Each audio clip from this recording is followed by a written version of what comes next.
Did you guys see that? Was it a J11 in the B-52? That guy was overshooting like a big dog. Oh, yeah. Yeah, I didn't even know they had the same speed brake as the C model. Those things are very similar to the Eagle. On the backside. Yeah. It's strange. They have similar things. I mean, it's not like they steal anything ever. Yeah. Yeah, it was comical to see like the huge board come up and like trying to slow down on the overtake. He has to have closure or at like airspeed. Were you going to get the video? Yeah, can we get the video?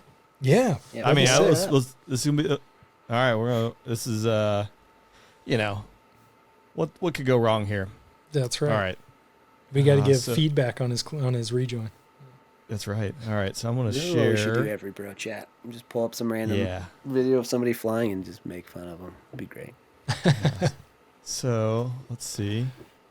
Hit share. Can you guys see the underneath shot? Okay, this is like the DoD, their press release.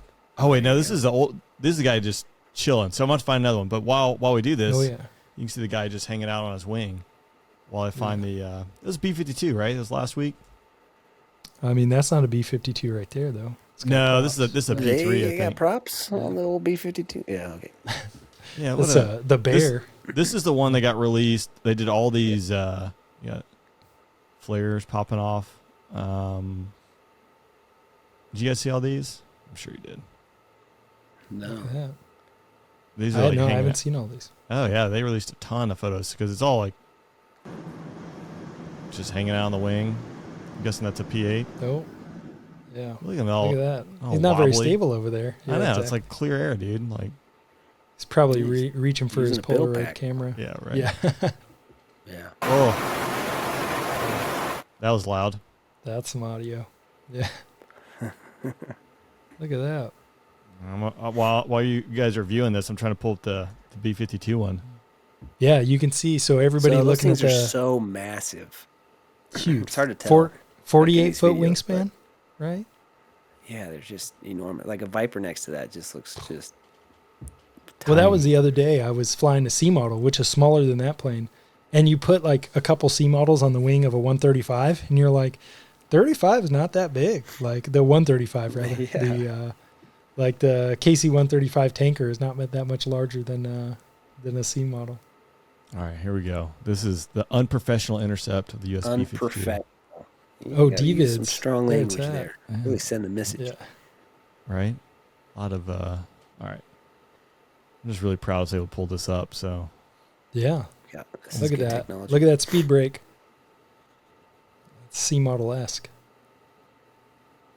You know, like I was just like, oh, I mean, I don't even know how you do that. It's so bad. It's north. Look at that panel. That's just super cold. You notice that? Yeah, look at that. That is. That's weird. Yeah. I wonder what his feet are. It's just freezing to death. That's his environmental control system, keeping him nice and cool. Yeah, that's right. Yeah, look at how hot those motors are, like up top, you know? Yeah, like on top of it. Well, I wonder if they have the same speed brake, maybe they have the same like exhaust port for their ECS up top. Oh yeah, because that's definitely a good IR signature on the top of the aircraft. Probably not what you want to. Yeah, probably not what you want, huh? I was thinking anytime having like the Viper in there is like, it's not that, you know? Yeah.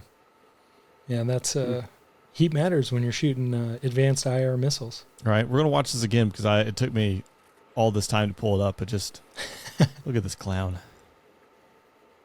Look at all those tracks that it's building now. Yeah. Yeah, it's pretty good targeting pod work. Yeah. It is. I know, because this is definitely not tracking right now. Dude, that's close. Yeah. Well, yeah, I'm sure it's just like pitch black. You're out over the Taiwan Straits there. Oh, man. Like, that's not really what you want if you're just cruising around to have that thing show up on your wing. Those are some of the darkest nights, too. Like flying over the Sea of Japan in the middle of the night with no moon. Yeah. And there's just no light. Man.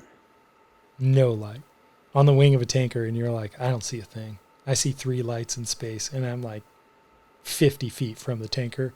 You're like, this is so dangerous. This is not where I want to be. Oh my gosh. I'm trying to remember. It was someone going through pilot training or maybe the B course, and he was talking about being at Spang on the tanker. You know, he was a young flight lead, and one of the dudes in the formation was just spatial D, like you read about, and was just doing barrel rolls around the tanker. You're like, how terrifying and just close to tragedy that could have been. So, night. Well, that spicy. was Chaos. Bender, you remember Chaos was an ADO. Yeah, I remember in the old Tornado. Yeah. And he said, I think there was a video of it, that one of the dudes gets spatially D'd. He's literally doing barrel rolls around the tanker, and Chaos talks him off the ledge, talks him back onto his round dials, and gets him to recover his aircraft and not crash into any one of the at least 2 other aircraft that were around, which one of them being the massive tanker. Yeah, it's... So I always found the minute I hit the weather, I would get spatial D, if I was on the tanker, and just feel like I'm in 90 degrees of bank.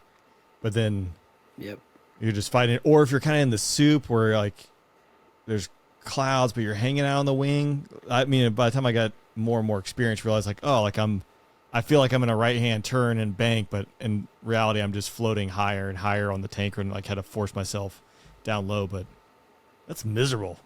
Yeah.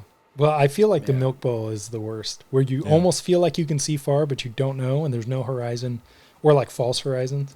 If there's any tanker pilots or boom operators listening, when you say coming left, can you start the turn a second later? Because everybody is like, okay, we're going left. And then they don't turn. And then everybody on the wing does this weird twitch of no, we're not going now. Just to shake your inner ear too. Well, exactly. And that's what blows my mind. The other day we were in the clouds coming left. And then it seemed 10 seconds goes by before we actually start the turn. And I was like, oh, we're turning. And then I'm like, why are they still turning? Why are we? And I was like, oh no, now we're turning. And I was like, this is not my favorite place to be.